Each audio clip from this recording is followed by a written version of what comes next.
Well, here we are on another episode. Renee, how are you today? Hey, I'm doing great. How are you? I'm doing good. It's still cold out. This is where I always struggle, but you know what's right around the corner?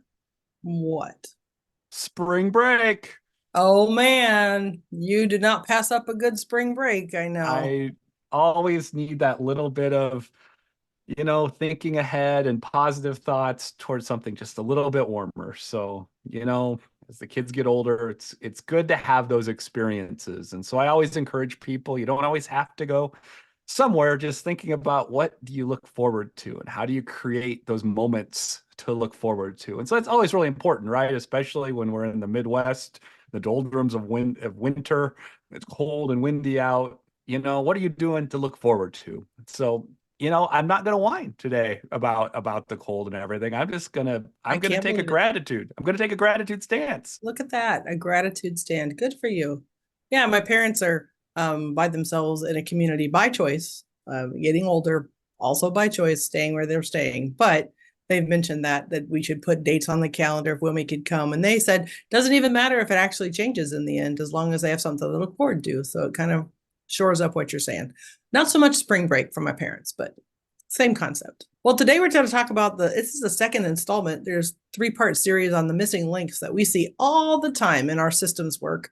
And we talked last time about communication and how that's a problem. But this time we're going to talk about collaboration and the fact that collaborating, you can't really get that done, right? Step one had to be to communicate, but collaboration is really a piece that's really important. And the next week, we're going to talk about cooperation. And collaboration and cooperation in some ways are kind of similar, but there are some pieces that are different. And so we're going to dive into each one of those separately because, man, again, they seem so simple when we talk about them, but these are pieces that people miss. And so when we talk about collaboration today, I know we have stories after stories, but we're going to also share about some tips of what you can do to help if collaboration hasn't really been part of where you work, or and you're seeing this gaps in that, how we can kind of better that, because it really just takes a person within the system to make those changes. So Jason, what are you thinking about in collaboration? I know you probably see that this is one of the big things that we struggle with in our systems across the country.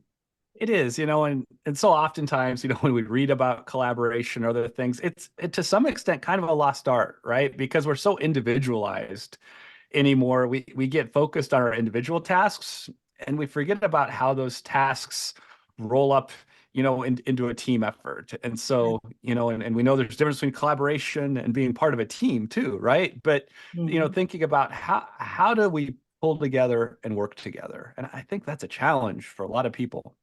Right.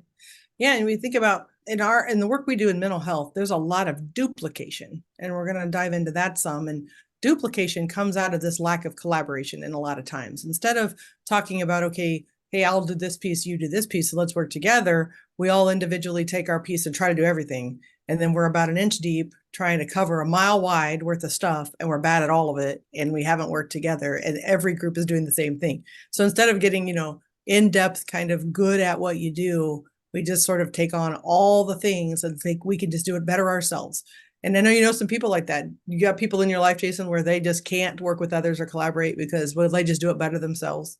And you're limited at that point to how much you personally can do. Because once you get past how much you can personally do, you're tapped because you don't work well with others. And that's a thing. I mean, and so we see it, not it's personal in families, but you can really see it in the workplace and in our systems that we're talking about. Yeah, and the challenge is sometimes our systems structure us to be that way. Yeah. Oh, yeah. The way the systems and structures are designed, it's anti-collaborative. In many Absolutely. situations we walk into, people aren't collaborating Mm-mm. because there's no systems and structures in place to support if someone collaborates. It's actually exhausting and sometimes even against the policy that everyone's trying to follow to Right. even be able to collaborate with the agency across the street, or another entity that they really need to be working together with. And to be fair, sometimes they don't know how because it's never been done before. And so That's somebody true. has to design a system Mhm. that actually allows for collaboration. And that seems odd. That how can we make it so hard to collaborate? But guess what, Renee? We have Oh, yeah. collectively. I could tell you one particular system, and it's the children's mental health system in the state of Iowa where we live. It is designed by competition for funding. And when you design a system for competition for funding, then everything becomes non-disclosure agreements, proprietary practices, and proprietary best practices. And so when you get to a table to put them in the same room, they're not going to share because they're competing against one each other for funding. And so that absolutely does not breed collaboration, and nor should it. And so then we get frustrated as people who want to use the system or advocates trying to move the system forward about why they don't work together. It's not built to work like that, because if you're competing for every dollar, then your proprietary information might be the piece that lets you win that next bid.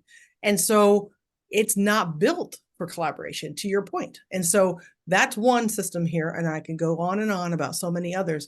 And so it matters how you design things. So if we're trying to design collaboration, you have to build it. It doesn't just fall off a tree. It doesn't just happen. You have to build it.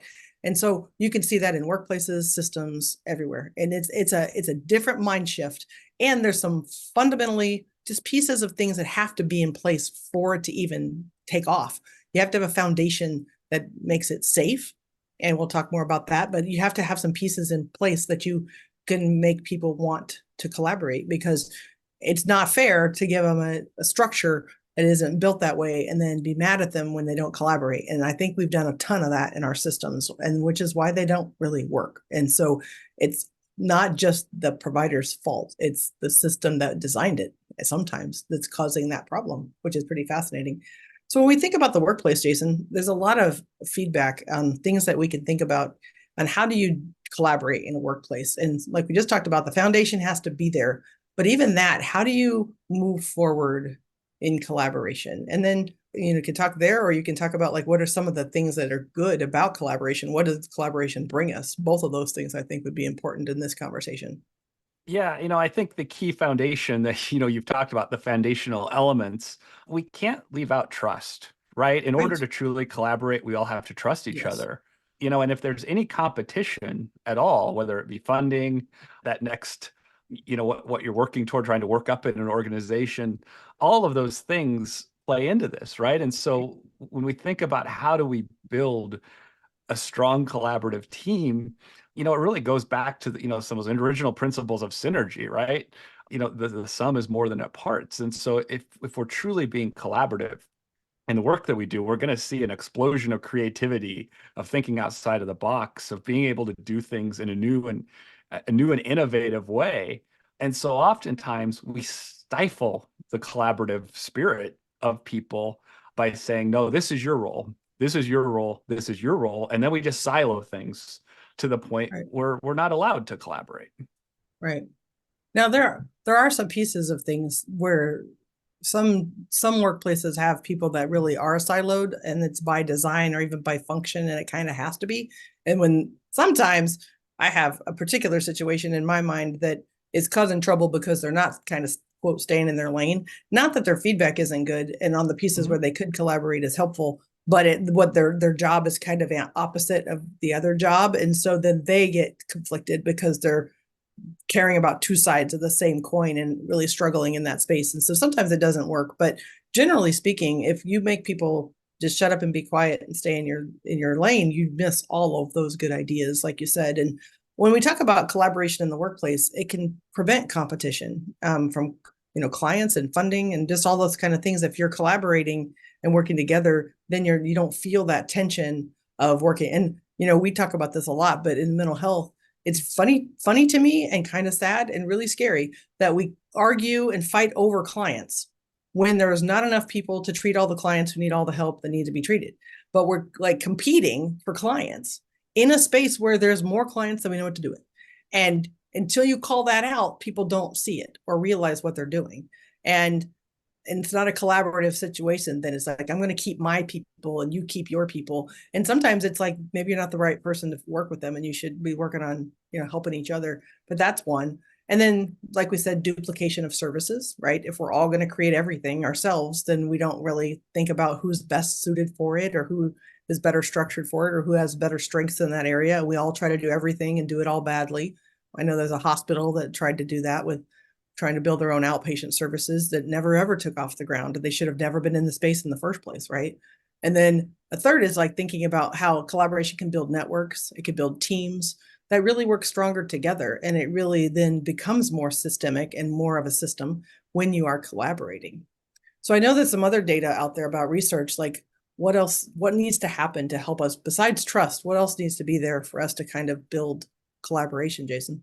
Well, it kind of goes back to that adaptability and communication. And so when you were talking, it kind of made me think about why from a business perspective would we want to collaborate? If I was a CEO of an organization, and I was thinking about starting something new and I look across the street and somebody's already doing that, why would I choose to try to do a startup when I knew I could never get to the viable number of customers or patients I needed to serve? Why Mm, wouldn't I collaborate and figure out what is the thing that I do my best at? And I'm going to focus on growing that. And I'm going to support the person across the street in doing what they're doing. And then we're going to work together, right. right? And in a collaboration, we're going to be able to serve more people, get more done, and Yeah. pad both of our bottom lines. And Right. so, when I look at the inefficiencies, Oh, when we duplicate services or the inefficiencies we create when everyone's doing their own thing for such a small number of people that it's not financially viable. And so, I guess from a consultant perspective, so oftentimes we see these situations, especially in small rural communities, where everyone's trying to do one thing and then leaving all of these other needs on the table as true. opposed to figuring out who's going to do what and then how are we all going to work together to create a sustainable continuum that we can serve everyone in the community's needs. And so when I think about being adaptable, being flexible, being creative in how we come up with these solutions, that's what a lot of literature tells us, right? When we're Mhm. truly approaching things collaboratively, then we're building on those foundational principles that really then it's going to help our bottom line as an organization. And it's why this is so hard for some people. I just don't understand. I don't get it. And I think about I just us and our consultant role. I mean, what we work on is a real specific niche as far as in the behavioral health space. But when we're being creative, right, we can think of all kinds of partners that we could collaborate with and work alongside where it's not in competition at all. It's actually similar people that we could work with, but on very different projects. And so it when you start thinking like that, like for speaking engagements or for even for collaboration, I know we've been reached out to for architects where they're trying to build the buildings and we're trying to help them put the services in the buildings and try to make the system work within the building. We don't know how to be an architect and build the building, but they don't know how to fix the systemic issues that are coming in with the conversations of what needs to go in the building. So you need two types of expertise in that space to make that piece work.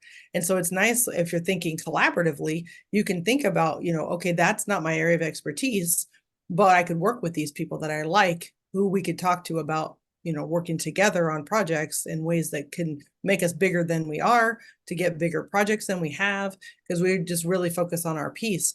But that, there's a vulnerability in that to be able to, back to you said, trust people are going to, do that for good and not just take your ideas and run with them or whatever. And so there's all kinds of mistrust out there on that topic. Another piece that talks about in the workplace is not just psychological safety, but like dealing with conflict, and how you deal with conflict in the workplace is really important on building collaboration. You want to expound on that, Jason, about conflict and how that kind of impacts how we do collaboration? Yeah, I mean, conflict can be really difficult for a lot of people because conflict, you have to be vulnerable. You have to be open to other people's feedback. And so you have to be comfortable at some extent, putting yourself in situations where you're going to get sometimes some really raw feedback, and sometimes that's going to cause conflict. Sometimes you're going to disagree, right? And so how do you talk about disagreements? How do you tell people, yeah, I just think you're wrong about that? I can't tell you how many times I've been in an organization and somebody says something, I'm like, yeah, I don't agree with that. I think foundationally you're off on that. And sometimes we just agree to disagree, right? But that's part of why we need conflict. Without conflict in the workplace, we never do anything creative. If we're in a workplace where everyone just nods their heads and says, yeah, we do whatever the boss says, well, guess what? Things probably never change. And you're probably going to miss out on a lot of opportunities. And Really? so Yeah. I think we really need to embrace conflict, as uncomfortable as that can be, right? And we have to be trusting. We have to be in a safe enough place where we can have that conflict and disagree, but then be able to move forward and move on from the conflict when it's done. And that's the hard part for people. It's moving on after a conflict and not getting stuck in the conflict for a really Right. long time. Right.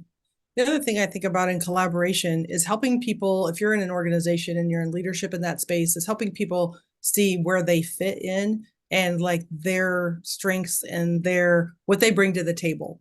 And then you as a leader, it's important to always let them do that. So it's important to always, if you've got decisions made that are things that they would have an input in, making sure that they're part of the process and not just leaving people behind. Because again, you're hoping as a leader, if you're doing your job and going the direction you want to with all that creative energy, you're hoping that by bringing other people in, they see something different or do something different or have a new idea that maybe you can't get on your own. And so, it gets to be a lot of fun. We have a victim coordinator in our office, and there was a committee opportunity for that. That is not my forte. That is not what I care to do. And so I just sent an email and said, is this something you'd care to do? And so it gives them an opportunity to grow in a space of that they're excited about, that they care about, that they learn. It doesn't always have to be the person in charge doing everything. And that helps in that collaboration, because then later, if I need something in that space, that's opened more trust and more communication so that I can ask more questions and get the answers I need or the work done that I need done. Because, put some I put some chips into that and kind of built some goodwill in that space and working well together. And so we talk about collaboration. It could be a lot of different things, but there's some real challenges out there if it doesn't happen. So Jason, I know, and we've talked about this before, but think of some of the stories that you have on, just in the state of Iowa alone, some of the mess we've seen just because we haven't collaborated the way we should. I bet you can come up with several off the top of your head. I don't even know where to start. You Where do know, you begin?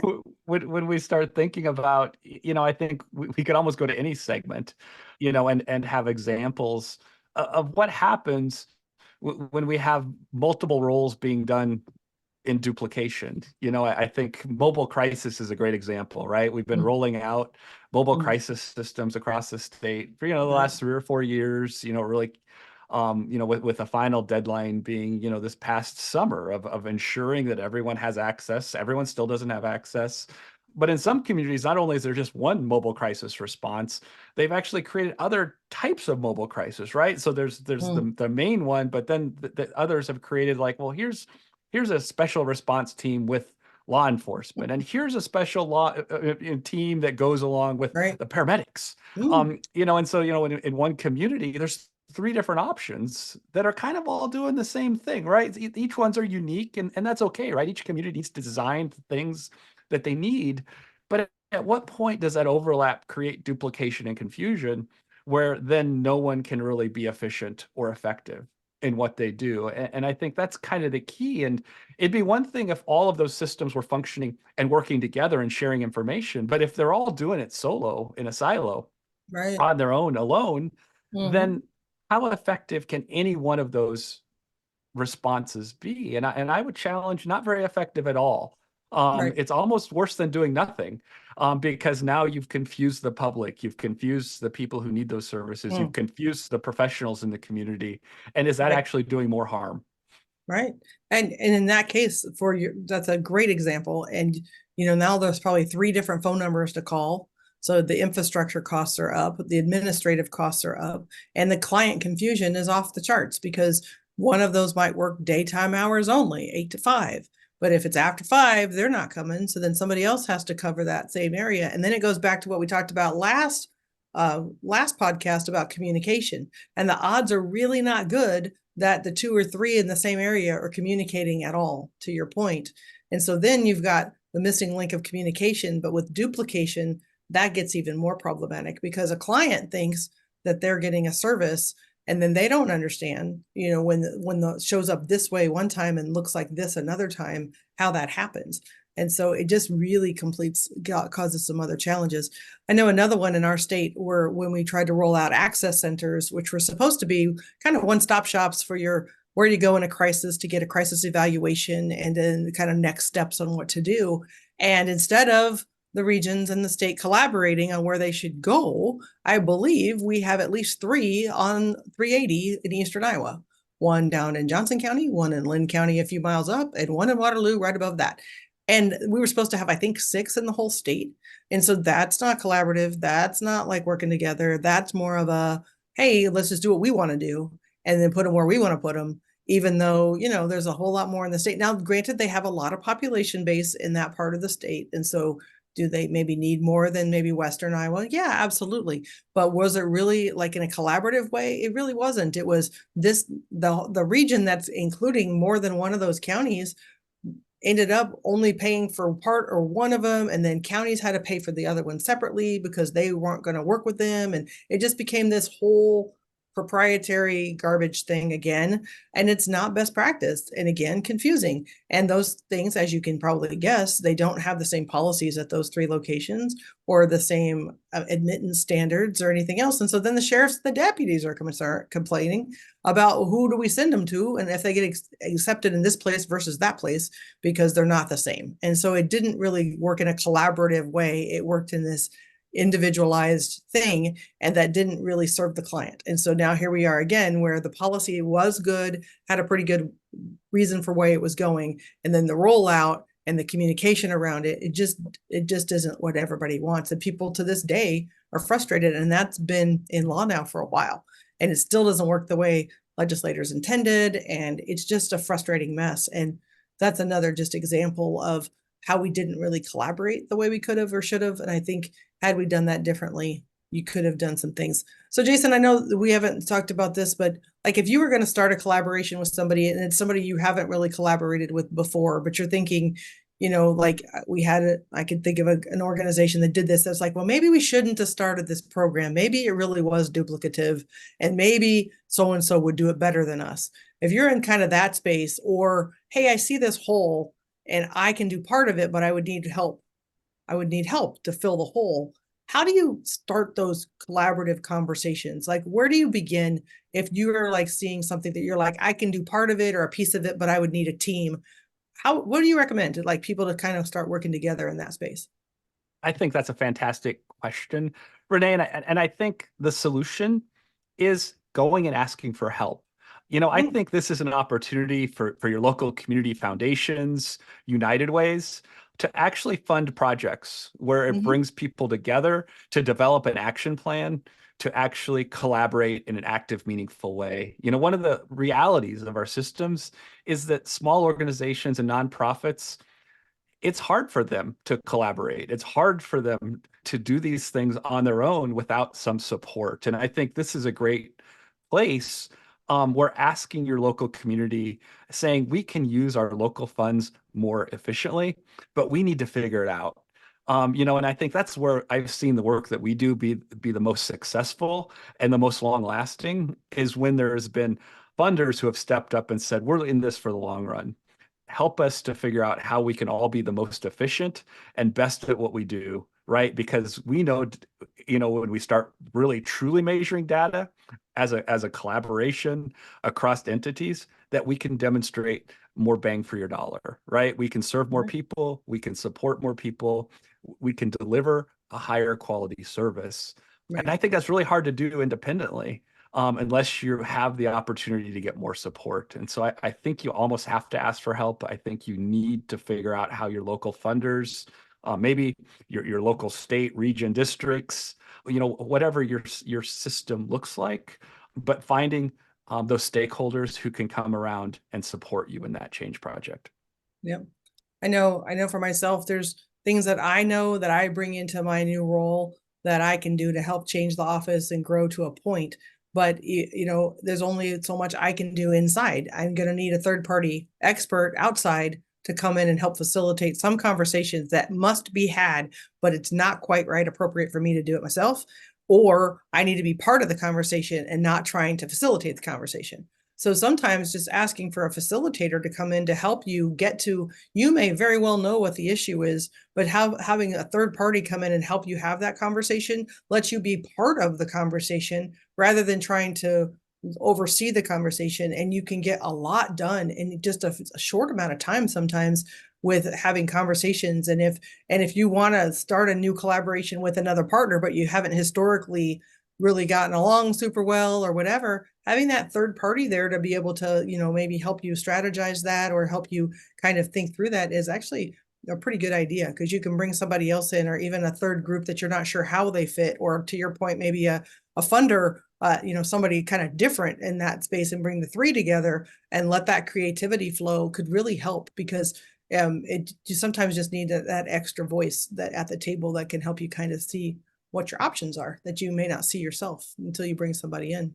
Couldn't So agree this more. week, I think we're going to talk about self-care for a minute. My self-care recovery tip as a recovering politician. I love being a recovering politician this time of year. I just have to say, the one thing I do not miss the most about being in legislature is sitting in caucus. And for those of you listening that don't know what caucus is, it is a closed door meeting that you're not allowed to leave, and you're stuck in it until they're done talking about whatever it is they're talking about for as ever long they want to talk about it. And I cannot be so happy this time of year. That's my gratitude for the day.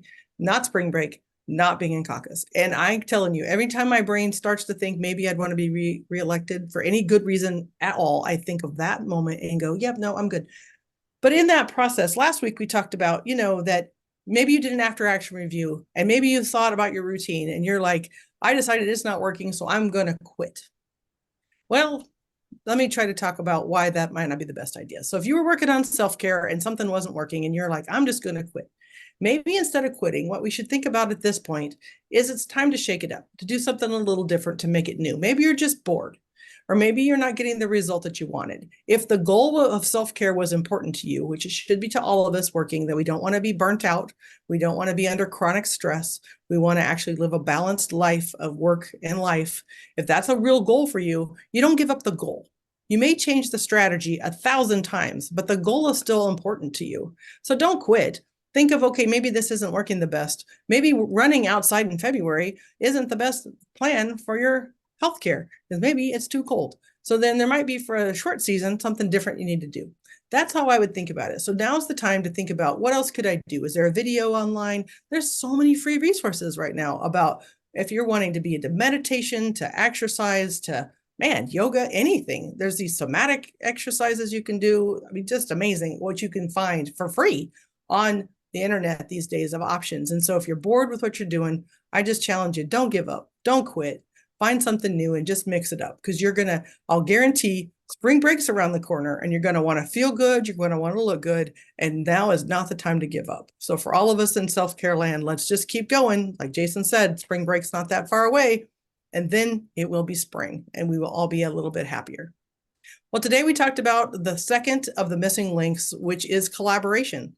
Last week, we talked about how that we need to talk together more and communicate better. And this time we're talking about collaboration, and the fact that a lot of problems happen when we don't collaborate. We do a lot of duplication, a lot of redundancies, a lot of competition can happen, and just generally not a happy workforce.